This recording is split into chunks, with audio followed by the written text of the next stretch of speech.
ইয়া আইয়ুহাল্লাযীনা আমানু উদখুলু ফিস-সিলমি কাফা ওয়া লা তাত্তাবিউ খুতুওয়াতিশ-শাইতান ইন্নাহু লাকুম আদুউম মুবিন। হে ঈমানদারেরা, ইসলামের ভিতরে পরিপূর্ণরূপে প্রবেশ করো। বলছিলাম না সোজা লাইনে চলে আসতে হবে। লাইনটা কি? ইসলামের ভিতরে পরিপূর্ণরূপে প্রবেশ করা। এটাই হলো আমাদের নাজাত আর মুক্তির লাইন। হে মুসলমান, রব্বে করিম বলেন ওয়ালা তাত্তাবিউ খুতুওয়াতিশ শাইতান, শয়তানের পদাঙ্ক অনুসরণ করিও না। ইন্নাহু লাকুম আদুউম মুবিন, শয়তান তোমাদের প্রকাশ্য শত্রু। ও মুসলমান, তাহলে এবারে আসেন, শয়তানের পথ অনুসরণ করা যাবে না। যত গুনার কাজ আছে সব শয়তানের পথ। আমার বন্ধুরা, ওই পথ ছেড়ে দিতে হবে আর ইসলামের ভিতরে পরিপূর্ণরূপে প্রবেশ করতে হবে। পরিপূর্ণরূপে প্রবেশ করা কথাটার দুইটা ব্যাখ্যা। এক নাম্বার ব্যাখ্যা হলো শরীরের সকল অঙ্গ দিয়ে ইসলাম মানা। দুই নাম্বার ব্যাখ্যা হলো আল্লাহর সকল বিধানগুলো মানা। তার মানে দুইটাকে যদি মিলায়া বলি, শরীরের সকল অঙ্গ দিয়ে আল্লাহর সকল বিধানগুলোকে মানার নাম পরিপূর্ণরূপে ইসলামে প্রবেশ করা। পরিপূর্ণরূপে ইসলামে প্রবেশ না করার কারণে আজকে আমাদের যত দুঃখ দুর্দশা, যত লাঞ্ছনা বঞ্চনা, যত জুলুম নির্যাতন, এর একমাত্র কারণ হলো আমরা পরিপূর্ণ মুমিন হতে পারি নাই। আমার আল্লাহ বলেন ওয়ালা তাহিনু ওয়ালা তাহজানু ওয়া আবশিরু বিল জান্নাতিল্লাতী কুনতুম তুআদুন। হে দুনিয়ার মানুষ, ওয়ালা তাহিনু ওয়ালা তাহজানু ওয়া আনতুমুল আ'লাউনা ইন কুনতুম মুমিনিন। তোমরা চিন্তা করিও না, ভয় পেও না, কোনো কারণ নাই। পরিপূর্ণ মুমিন যদি হতে পারো, বিজয়ের মালা আমি আল্লাহ তোমাদের গলায় পরিধান করায়া দেব। ইন্নাল্লাহ ইউহিব্বুত তাওয়াবিন ওয়া ইউহিব্বুল মুতাতাহহিরিন। আল্লাহ রাব্বুল আলামিন বলেন, যারা তওবা করে আল্লাহ রাব্বুল আলামিন তাদেরকে ভালোবাসবেন। নিশ্চয় আল্লাহ তাদেরকে ভালোবাসবেন। আমার ভাইরা, আমার বন্ধুরা, রব্বে করিম কত দয়ালু, আমার আপনার রব কত দয়ালু, আমার আপনার রব কত দয়াওয়ালা। হে মুসলমান, নাফরমানি করলেন, গুনার কাজ করলেন, তারপরেও যদি বলেন হে মালিক, তওবা করে ফেলেছি, তওবা করলাম, মাফ করে দাও, আর গুনার কাজ করব না, ওয়াদা দিলাম, এই বলে যদি তওবা করে গুনার কাজ থেকে ফিরে থাকে, আল্লাহ রাব্বুল আলামিন বলেন শুধু মাফ করে দিলাম তা না, সওয়াব দ্বারা বদলায়া দিলাম শুধু তা না। হেরে বান্দা বান্দি, আমি স্বয়ং আল্লাহ তোরে নিজে ভালোবাসতে থাকবো, আমি নিজে ভালোবাসবো। ও ভাইয়েরা, যুবকেরা ভালো বুঝো, তোমার বন্ধু বান্ধব আছে, তোমার বন্ধু আছে, তোমার জানা মতে তোমার চোখের সামনে তোমার বন্ধুকে কেউ হামলা করবে, এটা তুমি মেনে নিবে না। জানতে পারলে আগেই সতর্ক করে দেবে, সাবধানী দিকে যাইও না। হে বন্ধু, তুমি যদি তোমার বন্ধুকে দুনিয়ার জীবনে বাঁচানোর জন্য চেষ্টা করো, আল্লাহ রাব্বুল আলামিন যদি তোমাকে আমাকে ভালোবাসেন, তাহলে অবশ্যই দুনিয়ার কোন চিল কাক শকুনের হাতে আল্লাহ তার বন্ধুদেরকে ছেড়ে দিতে পারেন না। আল্লাহু ওয়ালিয়ুল্লাযীনা আমানু ইউখরিজুহুম মিনাজ যুলুমাতি ইলান নূর ওয়াল্লাযীনা কাফারু আউলিয়াউহুমুত তাগুত ইউখরিজুনাহুম মিনান নূরি ইলাজ যুলুমাত উলাইকা আসহাবুন নার হুম ফিহা খালিদুন। চিৎকার মেরে আওয়াজ করে বলেন, ইমানদারের বন্ধুকে আরো জোরে কোনকে? এরা মুসলমান, ইমানদারের বন্ধু যদি আল্লাহ হয়ে যায়, আমাদের বন্ধু যদি আল্লাহ থাকেন, সারি দুনিয়া হো মুখালিফ, কুছ নেহি নুকসান হ্যায়, গম নেহি হ্যায়, ডর নেহি হ্যায়, জব খুদা রহমান হ্যায়। সারা দুনিয়া যদি একদিক হয়, আল্লাহ যদি আমাদের সঙ্গে হয়, আমরা সারা দুনিয়ার কোন শক্তিকে বিন্দু পরিমাণ পরোয়া করি না। যদি আমরা আল্লাহর হয়ে যাইতে পারি, তা আসেন আজকের মাহফিলের এই শেষ সময়ে কি করব? তওবা, তওবা বলবেন তো, কি করব? গুনাহ আসেনি না নাই? তাহলে তওবা করে ফেলবো। তাহলে মাফ হয়ে যাবে, সওয়াব দ্বারা পরিবর্তন হয়ে যাবে। 3 নম্বর হলো স্বয়ং আল্লাহ নিজে ভালোবাসতে থাকবে। কদ্দুর ভালোবাসেন কদ্দুর, আমি উদাহরণ দিয়ে আপনাদেরকে আর বুঝাইতে পারবো না। এই পথে গেলেই সময় অনেক লম্বা হয়ে যাবে, কারণ খুব দৌড়ায় আসতে হয়েছে।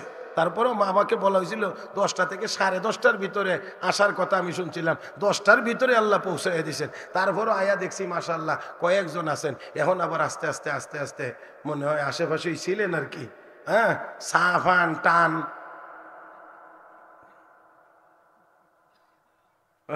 সাফান টানের মধ্যে ছিলেন, এর ভিতরে আলহামদুলিল্লাহ আল্লাহ আবার আপনারা এখান পর্যন্ত পৌঁছাইয়া দিয়েছেন। আলহামদুলিল্লাহ আলহামদুলিল্লাহ। তাও যে আমি অদ্দূর পর্যন্ত আইসা পাইছি, শুকরিয়া আপনাদেরকে। আল্লাহ পাক আপনাদের সবাইকে নেককার হিসেবে কবুল করুন, জোরে বলি আমিন। পূর্বের যুগের কোনো এক ব্যক্তি 99 জন মানুষ খুন করছে, 99 জন। তারপরে তার ভিতরে একটা অনুশোচনা আসছে, হ্যাঁ হ্যাঁ আমি কি কাজ করলাম, এত বড় মহা অন্যায়, তো মাফের কি কোনো ব্যবস্থা আসেনি? গেছে এক মিয়া সাহেবের কাছে, কে কইছে, ও মিয়া সাহেব, হুজুর আমি 99 জন মানুষ মারছি, কারণ আমার কাছে তো মনে হচ্ছে যে আমি অন্যায় করছি, মাফের কোনো ব্যবস্থা আছে? মিয়া সাহেব আসলে একটু জালালি তবিয়তের, একটু গরম মেজাজের, ধমক দিয়ে কমিয়ে 99 জন মানুষ মারি আইছেন, এখন মাফের চিন্তা করতেন, জান ও মাই বেটা কহ, যদি মাফের ব্যবস্থাই না থাকে তো 99 রাখবো না, আপনারে দিয়া সব ওরা করলাম। মারছে, কিন্তু ভিতরের জ্বালা আরো। হ্যাঁ দেখি গো, 99 জন মারছিলাম তো মারছিলাম, তো হুজুরে মারলাম কেন, মিয়া সাহেবরে মারলাম কেন? আয় হ্যাঁ রে, মিয়া সাহেবরে 99 জন মানুষের খুনি, এত বড় খুনি, তারপরেও মিয়া সাহেবরে মাইরা যন্ত্রণা আরো বাড়ছে। হাই হাই এটা কি করলাম? এখন তো মিয়া সাহেব টিয়া সাহেব না, একটা হিসাব মারলেও কোনো চিন্তা লাগে না, কারো ভিতরে একটু ভয়ও লাগে না। মুহতারাম হাজিরিন, এখন যন্ত্রণা আরো বাড়ছে। এখন কি করলাম, এটা কি করলাম, কি করলাম, কি করলাম, কি করলাম? তো আবার গেছে হুজুরের কাছে। হুজুরের কাছে যাওয়ার পরে এখন গিয়ে কয়, হুজুর আমি এইভাবে 100 মানুষ করছি, এখন আমার খুব কষ্ট হইতেছে, মাফের কোনো ব্যবস্থা আছে? 100 মানুষ খুন করছি, কথাটা শুনলে কেমন লাগে?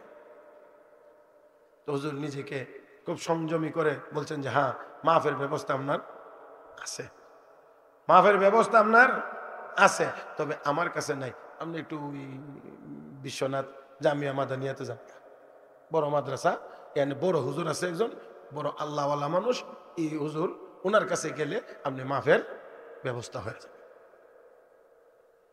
এখন আচ্ছা ঠিক আছে, রওনা করছে। রওনা করলে রাস্তার মধ্যেই তার ভিসার মেয়াদ, ভিসার মেয়াদ, তো ভিসার মেয়াদ শেষ হইলে পুলিশে পাইলে কি করবো? হ্যাঁ, আর কোনো কথা আসেনি, এটা তো দুনিয়ার পুলিশ না, কিছু দিলে টিলে, কথা কর না, কিছু দিলে টিলে দেখেও না দেখার বান করে চলে যা, আসেনি? আরে খালি বাংলাদেশে না, সব দেশেই আছে। জায়গা মতো দিতে পারলে ওই যে যারা দেশ বিদেশে ঘুরেন তারা জিগান না, এই কাম সবখানেই চলে। হ্যাঁ, কোনো দেশে একটু কম, কোনো দেশে বেশি, এই আর কি, চলে না এটা বলা যাবে না, সবখানে চলে, কারণ দিস ইজ টাকা।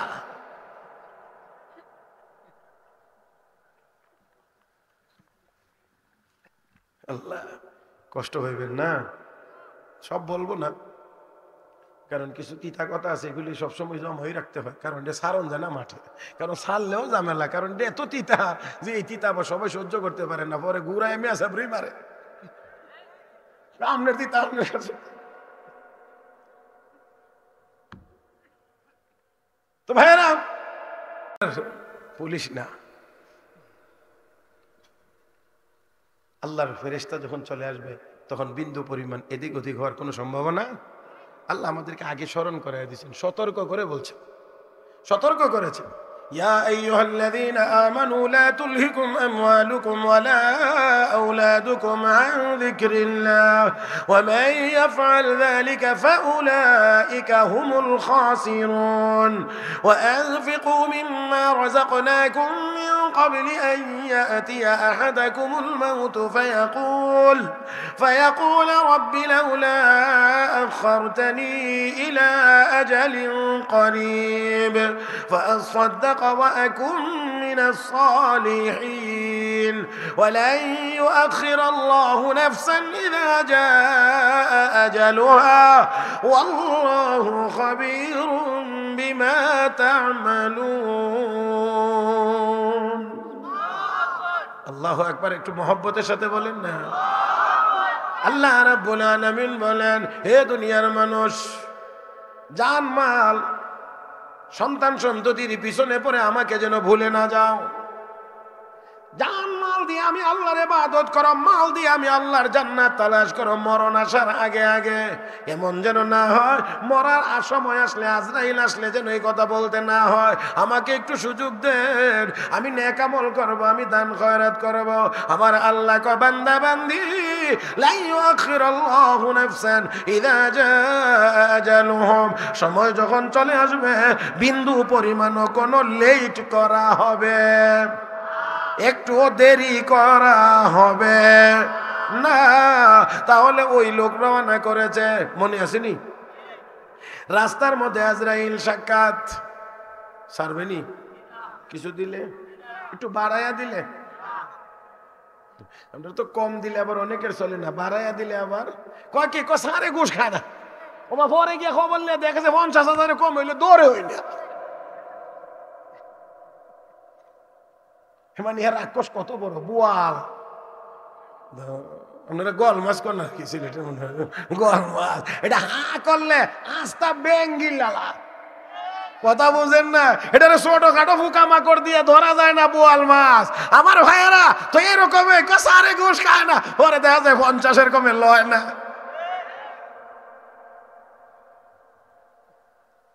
তাহলে একটু বাড়াইয়া দিলে আজরাইল রে বলে এখন নেও কিছু আবার বৈশাখে পরে দিব নে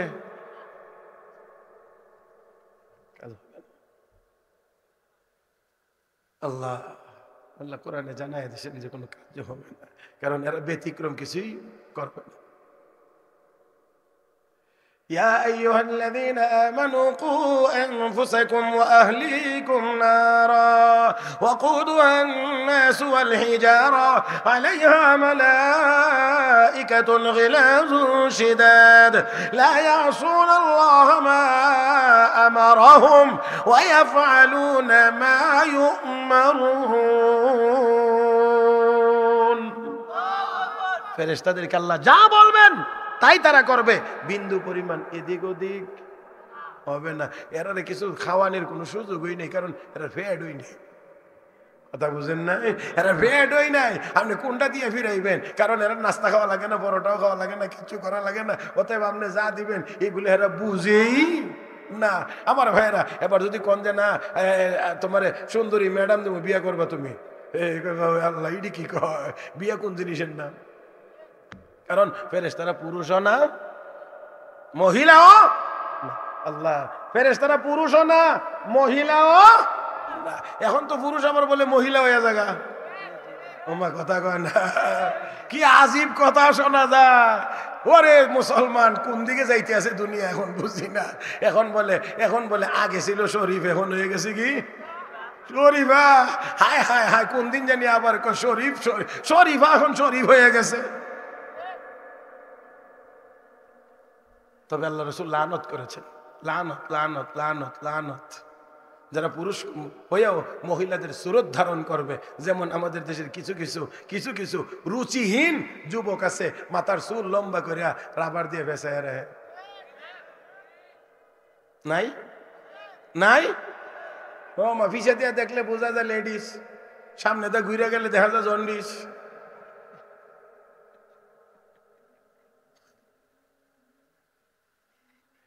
আবার আবার আবার কিছু কিছু লেডিস আছে চুল কাটতে কাটতে কাটতে কাটতে কান পর্যন্ত আনছে কি কাটিং জানি বব বাহ বুঝে তাহলে দেওয়া যায়, খোঁজ খবর আসে লাগে, এই জন্য আমি আপনারা দিয়েই জানতে চাইছিলাম আর কি, কথা বুঝেন নাই আমার ভাইয়েরা। বাপ এবার শুধু তা না, জিন্সের প্যান্টও আছে, পরনে শার্টও আছে, পিছন দিক দিয়ে দেখলে বোঝা যায় রীতিমতো জন্ডিস। ও মা সামনে দিয়ে গেলে দেখা যায় তাই দি।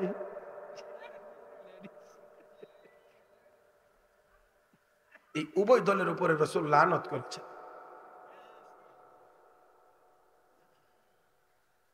পুরুষ পুরুষ, মহিলা মহিলা।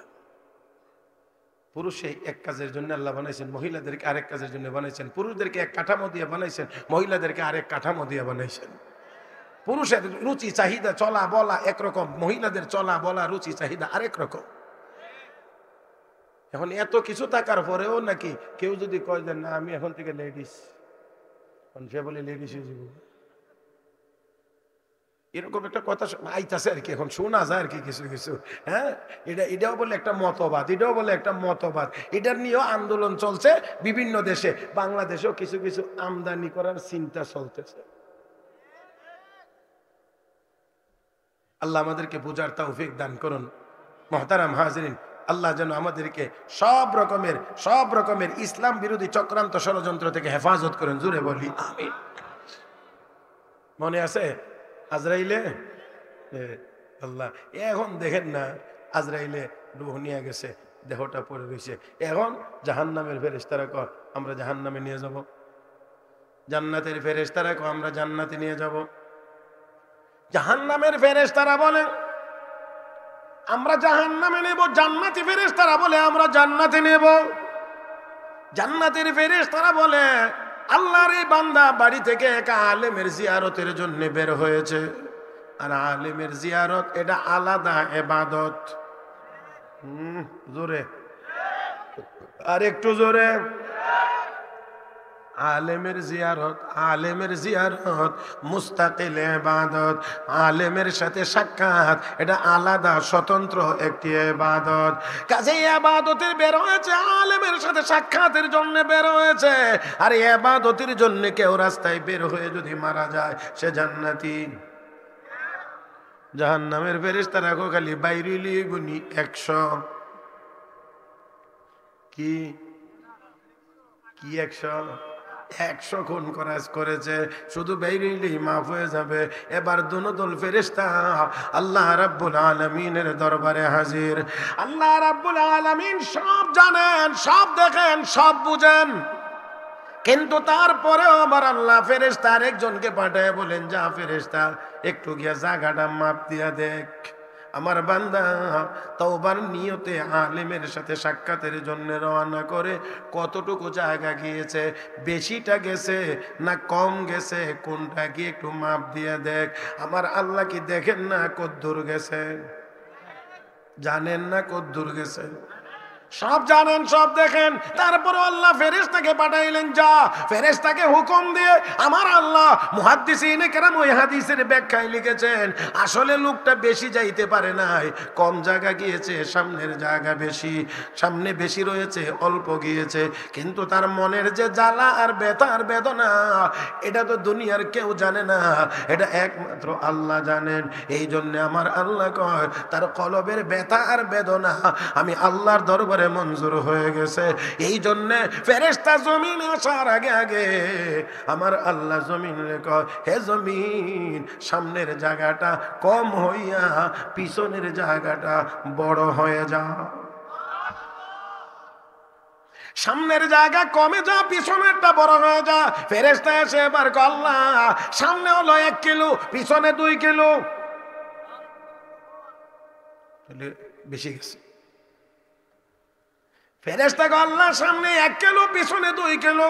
আল্লাহ কয় তওবার নিয়তে আলেমের সাথে সাক্ষাতের জন্য রওনা করে বেশিরভাগ জায়গা যেহেতু চলে গিয়েছে, হে ফেরেশতারা শুনে রাখো আমি আল্লাহ তাকে মাফ করে দিলাম। জান্নাতি ফেরেশতারা আমার বান্দাকে জান্নাতে পৌঁছায়া দাও।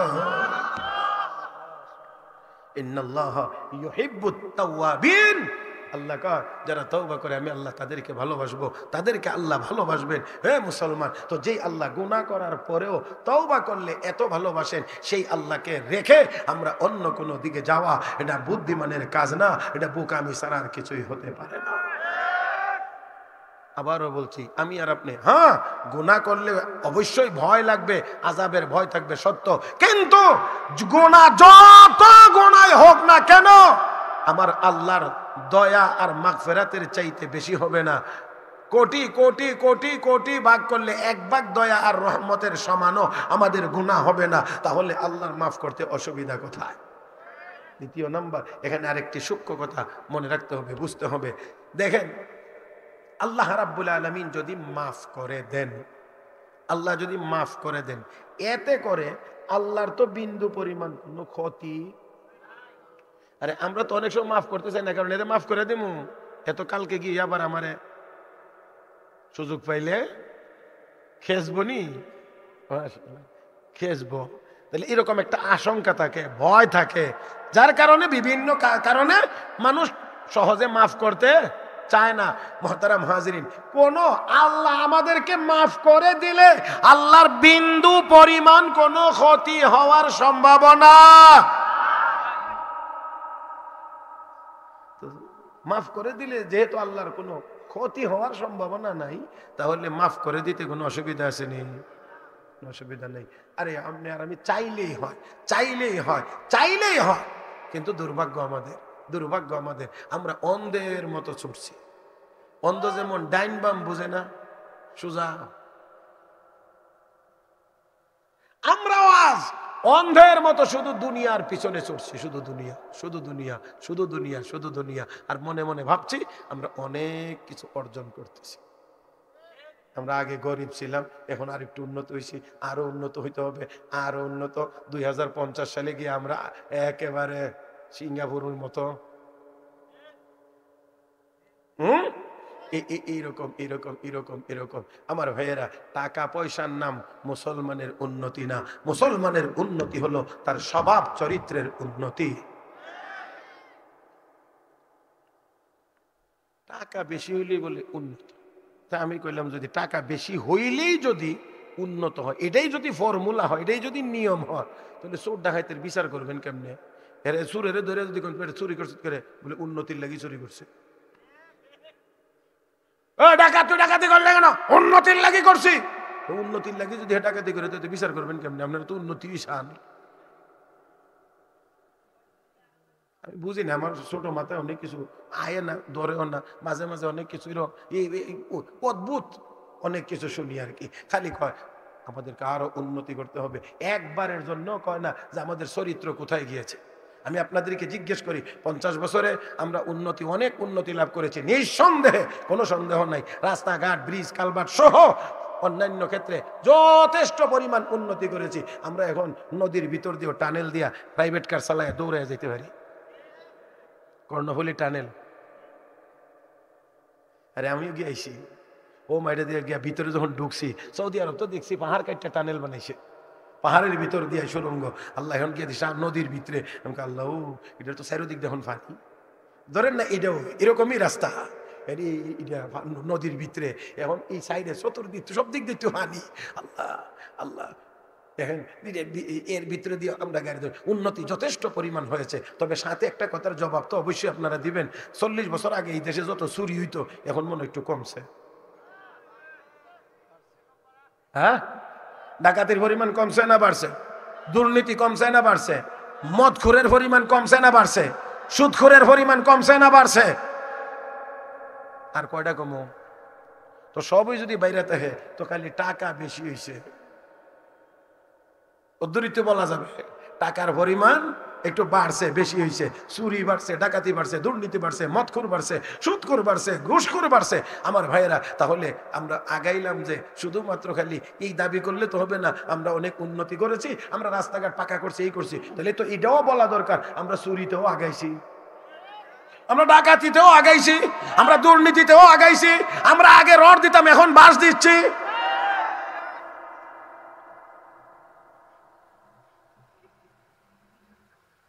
সেগুলো বলবে না। আর আমার আপনার নবী 23 বছর নবুয়তি দায়িত্ব পালন করেছেন। চরিত্রহীন মানুষগুলোর উপরে নবী মেহনত করেছিলেন, এই কথা অস্বীকার করা যাবে না। সবাই জানেন ওই যুগটাকে বর্বরতার যুগ বলা হয়। তাহলে চরিত্রহীন, মাফ করে দে, চরিত্রহীন মানুষগুলোকে ধরে ধরে নবী নিয়ে আসছেন, এনে তাদের উপরে মেহনত করেছেন। মেহনত করে ওই মানুষগুলোকে পৃথিবীর সর্বশ্রেষ্ঠ চরিত্রওয়ালা আদর্শবান মানুষ বানায় দিয়েছেন। আমার নবী সেই কাজ করেছে, যার কারণে সারা দুনিয়া তাদের পিছনে পিছনে ঘুরছে। আর আমরা এখন শুধু দুনিয়া কামায়ের পিছনে দৌড়াই আর শিখায়, আর লেখাপড়া করবার সময় মানে আগে ওই এসএসসিতে মানে উঠবার সময় তার চিন্তা কোন বিষয়ে এখন চাহিদা ভালো, কথা বোঝেন না, কোনটার চাহিদা, কোন সাবজেক্ট নিয়ে অনার্স মাস্টার্স করলে স্টার্টিং 1 লাখ টাকা হবে। মানে চাকরি শুরু করলেই এখন এই আশা নিয়ে লক্ষ লক্ষ টাকা খরচ করে লেখাপড়া করছে, কিন্তু আল্লাহর রহমতে এখন চাকরি। এমনকি 1 2 এমন যুবক কি 1 2 লক্ষ লক্ষ যুবক বেকার। কই গেল তাদের স্বপ্ন, কোথায় চাকরি? এরপরে যেটা এটা আর বলবো না, এরকম এরকম, এরপরে এটা আর বলবো না। ছবি উদ্দূর সাথে বলি, মনে রাখবেন, মনে রাখবেন আপনার রিজিকের সাথে আপনার লেখাপড়ার তেমন কোনো সম্পর্ক নাকি? কোনো জায়গাতে রিজিকের সাথে শিক্ষার কোনো শর্ত আল্লাহ দেন নাই। আমি যতদূর জানি আর কি, যদি ভুল হয় আমি সংশোধন করে নেব। আল্লাহ রাব্বুল আলামিন বলেন, ইন্নাল্লাহা ইয়াবসুতুর রিজকা লিমান ইয়াশা ওয়া ইয়াকদির। আল্লাহ যারে চান রিজিক বাড়ায়া দেন, যারে চান আল্লাহ সংকীর্ণ করে দেন। কারে চান এটা আল্লাহর ব্যাপার। এবার আসেন, শেখ সাদি বড় সুন্দর করে বলেছেন, আগার রোজি বাদানা সুদার ফজুদে, अगर रोजे बदा नशदर फजोदे जेदाना तंगे तर रोजी नबूदे बना दा चुना रोजी रसानात केदाना अंदरा हैरा बमानात। শিক্ষিত হইলেই যদি ধনী হওয়া যাইতো তাহলে দুনিয়াতে কোনো শিক্ষিত মানুষ গরিব থাকতো না। অথচ অনেক অশিক্ষিত মানুষ কোটি কোটি টাকার মালিক, বড় কোম্পানি, কোম্পানির মালিক, আর এই বেটার টাকার হিসাব রাখার জন্য কত বিকম টিকম কম কম ভাস, ওমা কথা কয় না রে, এই ভাসগুলো রে নিয়ে কাগজ কলম ধরা দেয়। তুমি আমার হিসাব দিয়ে রেখো, আমি আগে কইছি আপনি গেলাম বেজার নিয়ে যায়, আপনি আমার হিসাব কিতাব রেখো। এখন বেটা খালি লেখে আর কত পরে জি স্যার 10 লাখ ঢুকছে ব্যাংকে, 20 লাখ ঢুকছে, 1 কোটি টাকা ঢুকছে, 2 কোটি টাকা স্যার অমুক কানে দিতে হবে, জি স্যার স্যার স্যার ফাঁক ফাইলে কলম কামড়ের সই দিতে জানে না বেটা। এত টাকার মালিক কেমনে হইল রে? এত টাকার মালিক কেমনে হইলো? আমার আল্লাহ আরশে আজিম থেকে উকি মাইরা কো এমনি হইছে, আমি যেমনে বানাইছি।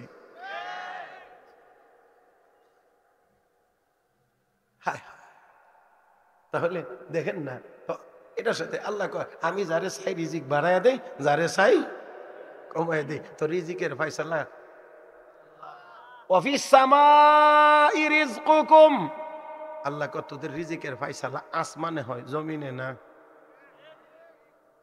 ফয়সালা আল্লাহ কয় ফয়সালা আসমানে হয়, আমরা জমিনে খালি লাভ হয়, খালি লাভ হয়, লাভ হয়। যার কারণে কত লাভ হইবেন, লাফায় টাফায় করবেন কি? পেঁয়াজের দাম একদিনে বাইরে যাবো 100 টাকা, যাইবেন কো ভাইরা? আমরা একটু আমাদেরকে জায়গাতে আসতে হবে, একেবারে জায়গায় চলে আসতে হবে। যতক্ষণ পর্যন্ত এই লাইনে না আসবো, যতক্ষণ পর্যন্ত এই লাইনে না আসবো, উদ্ভ্রান্তের মতো দৌড়াদৌড়ি করতে পারবো কিন্তু কখনোই সফল হতে পারবো না। সব সময় একটা অস্থির এবং পেরেশানির মধ্যে থাকতে হবে সব সময়। আর যদি আপনি আল্লাহর ইবাদতের ভিতরে থাকেন, ইবাদতের ভিতরে যদি থাকেন, আপনাকে এত জিনিস গ্রাস করতে পারবে না। আরো জোরে কান, আরো জোরে কান, গ্রাস করতে পারবে না। আপনি ইবাদতের মধ্যে যদি আসেন, অন্য কোনো জিনিস আপনাকে গ্রাস করতে পারবে না। মুহতারাম হাজরিন, এই জন্যে যার যত বেশি হয় টেনশন তার তত, যার যত বেশি হয় চিন্তা টেনশন তার কম না বেশি? বেশি বেশি বেশি। মিয়া সাহেবরা বেতন হইবা 6-7 হাজার 8,000 টাকা, তার প্ল্যান প্রোগ্রাম যা আছে সব 8,000 টাকার ভিতরে। বুঝাইতে পারছি না মনে? বেতন 8,000 টাকা, এই বেটা তো 1,80,000 টাকার কল্পনা চিন্তা ভাবনা করবে না, বেটা চিন্তা করবে 8,000, না ওই যদি দাঁড় খরচা করার লাগে তো আরো 2,000 টাকার সাথে লইয়া 10,000 টাকার চিন্তা ভাবনা করবে। বাহ চমৎকার, পান টান খায়া দেখবেন সুন্দর মতো ঘুমাই গেছে গা। আর যারা কোটি কোটি, এরা বালিশও মাথা দিলে কালকে 1 কোটি টাকা কি করতে গো,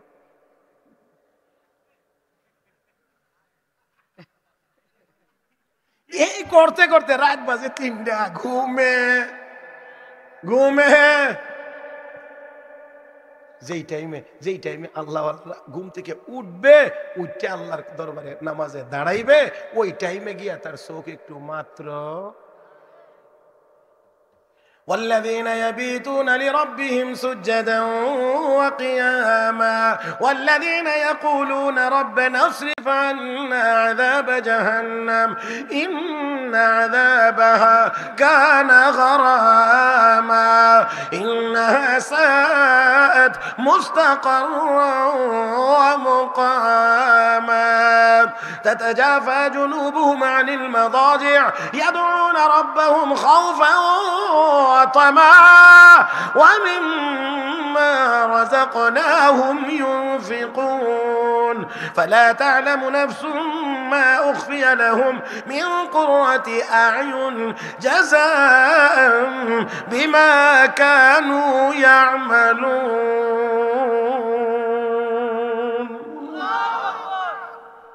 আল্লাহর কিছু বান্দা আছে রাত্র যখন গভীর হয়, মানুষ যখন ঘুমায়, তখন ওই মানুষগুলো আল্লাহর সামনে নামাজের জন্য দাঁড়িয়ে যায়। মানুষ যখন ঘুমায় তখন তারা নামাজে দাঁড়ায়, মালিকের কদমে সেজদায় পড়ে থাকে, পিঠটা বিছানা থেকে আলাদা করে ফেলে। আমার আল্লাহ কয় তাদের জন্য এমন নিয়ামত জান্নাতে সাজায় রাখছি যা কোনোদিন তারা কল্পনাও করতে পারে নাই, যা দেখে তাদের চক্ষু শীতল হয়ে যায়। ভাইরা, তাহলে আমাদেরকে চলে আসতে হবে এই জায়গায়। আসুন, বলছিলাম গুনাহ আমাদের হয়ে গেছে, তওবা করে নিলে তওবার দ্বারা গুনাহ মাফ হয়ে যাবে, সওয়াব দ্বারা বদলাইয়া দিবেন, আল্লাহ নিজে ভালোবাসবেন। 4 নম্বর পুরস্কারের কথা বলেই এবার আমি আমার আয়াতের শুধু তর্জমাটা করে আজকের আলোচনা শেষ করব। মুহতারাম হাজিরিন, 4 নম্বর পুরস্কার আমার আল্লাহ কো তুবু ইলাল্লাহি জামিআন আইয়ুহাল মুমিনুন লাআল্লাকুম তুফলিহুন। হে ইমানদারেরা, হে দুনিয়ার মানুষেরা, তওবা কর, তাহলে আমি আল্লাহ 4 নম্বর পুরস্কার তোদের হাতে সফলতার চাবিকাঠি উঠাইয়া দেব। তুবু ইলাল্লাহি জামিআন আইয়ুহাল মুমিনুন লাআল্লাকুম তুফলিহুন। ইমানদারেরা তওবা কর, সফল আমি আল্লাহ করে দেব, সফলতা আমি আল্লাহ দান করব। মুহতারাম হাজিরিন, তাহলে আসেন, বলছিলাম যে আমাদেরকে জায়গায় চলে আসতে হবে, সবকিছু বাদ দিয়ে জায়গায় আসতে হবে। জায়গাটা কি? আয়াত তেলাওয়াত করেছিলাম। আল্লাহ রাব্বুল আলামিন বলেন, ইয়া আইয়ুহাল্লাযীনা আমানু উদখুলু ফিস-সিলমি কাফা ওয়া লা তাত্তাবিউ খুতুওয়াতিশ শাইতান ইন্নাহু লাকুম আদুউম মুবিন। হে ইমানদারেরা, ইসলামের ভিতরে পরিপূর্ণরূপে প্রবেশ করো। বলছিলাম না সোজা লাইনে চলে আসতে হবে। লাইনটা কি? ইসলামের ভিতরে পরিপূর্ণরূপে প্রবেশ করা। এটাই হলো আমাদের নাজাত আর মুক্তির লাইন। হে মুসলমান, রব্বি করিম বলেন, ওয়ালা তাত্তাবিউ খুতুওয়াতিশ শাইতান, শয়তানের পদাঙ্ক অনুসরণ করিও না। ইন্নাহু লাকুম আদুউম মুবিন, শয়তান তোমাদের প্রকাশ্য শত্রু। ও মুসলমান, তাহলে এবারে আসেন, শয়তানের পথ অনুসরণ করা যাবে না। যত গুনার কাজ আছে সব শয়তানের পথ। আমার বন্ধুরা, ওই পথ ছেড়ে দিতে হবে আর ইসলামের ভিতরে পরিপূর্ণরূপে প্রবেশ করতে হবে। পরিপূর্ণরূপে প্রবেশ করা কথাটার 2টা ব্যাখ্যা। 1 নম্বর ব্যাখ্যা হলো শরীরের সকল অঙ্গ দিয়ে ইসলাম মানা। 2 নম্বর ব্যাখ্যা হলো আল্লাহর সকল বিধানগুলো মানা। তার মানে 2টাকে যদি মিলাইয়া বলি, শরীরের সকল অঙ্গ দিয়ে আল্লাহর সকল বিধানগুলোকে মানার নাম পরিপূর্ণরূপে ইসলামে প্রবেশ করা। পরিপূর্ণরূপে ইসলামে প্রবেশ না করার কারণে আজকে আমাদের যত দুঃখ দুর্দশা, যত লাঞ্ছনা বঞ্চনা, যত জুলুম নির্যাতন, এর একমাত্র কারণ হলো আমরা পরিপূর্ণ মুমিন হতে পারি নাই। আমার আল্লাহ বলেন, ওয়ালা তাহিনু ওয়ালা তাহজানু ওয়া আবশিরু বিল জান্নাতিল্লাতী কুনতুম তুআদুন। হে দুনিয়ার মানুষ, ওয়ালা তাহিনু ওয়ালা তাহজানু ওয়া আনতুমুল আ'লাউনা ইন কুনতুম মুমিনিন। তোমরা চিন্তা করিও না, ভয় পেও না, কোনো কারণ নাই। পরিপূর্ণ মুমিন যদি হতে পারো, বিজয়ের মালা আমি আল্লাহ তোমাদের গলায় পরিধান করাইয়া দেব। তোমাদের কাজ শুধু মুমিন হয়ে যাও। পরিপূর্ণ মুমিন যদি হয়ে যাইতে পারো, বিজয়ের জন্য চিন্তা করতে হবে না। আমি আল্লাহ তোমাদের গলায় বিজয়ের মালা পরাইয়া দেব। ওই মুসলমান, আল্লাহর ওয়াদা। আর আল্লাহ বলেন পরিপূর্ণ মুমিন যদি না হতে পারো, আফাতুমিনুনা বিবাদিল কিতাব ওয়া তাকফুরুনা বিবাদ ফামা জাযাউ মান ইয়াফআলু যালিকা মিনকুম ইল্লা খিজিয়ুন ফিল হায়াতিদ দুনিয়া ويوم القيامة يردون إلى أشد العذاب। কিছু যদি মানো আর কিছু যদি মানো না, দুনিয়ার জীবনে লাঞ্ছনা অবমাননা, পরকালে জাহান্নামের আগুনে জ্বলবা। আসুন বলছি মুসলমান, যত পথে ঘোরাফেরা করেছি, তওবা করে সঠিক জায়গায় চলে আসি। এই সঠিক জায়গাটির নাম হলো ইসলাম।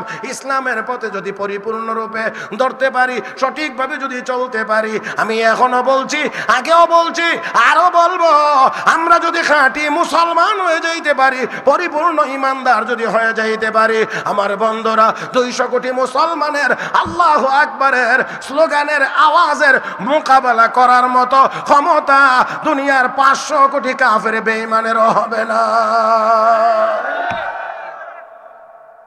500 কোটি মানুষ মিলেও 200 কোটি মুসলমান যদি শুধু বলে আল্লাহু আকবার, নারে তাকবীর, আল্লাহু আকবার, এই আল্লাহু আকবারের মধ্যে যে পাওয়ার হবে, এই পাওয়ারের মোকাবেলা করবার মতো কোনো ক্ষমতা দুনিয়ার 500 কোটি মানুষের হবে না। তাই আসুন, আল্লাহর ঘোষণা, আল্লাহর আহ্বান, আল্লাহর নির্দেশ, হে ইমানদারেরা, ইসলামের ভিতরে পরিপূর্ণরূপে প্রবেশ করো। আসুন, যেই পথেই চলছি, যেখানেই ছিলাম, যেইখানেই ঘোরাঘুরি করেছি, সব ছেড়ে দিয়ে তওবা করে সোজা লাইনে উঠে যাই।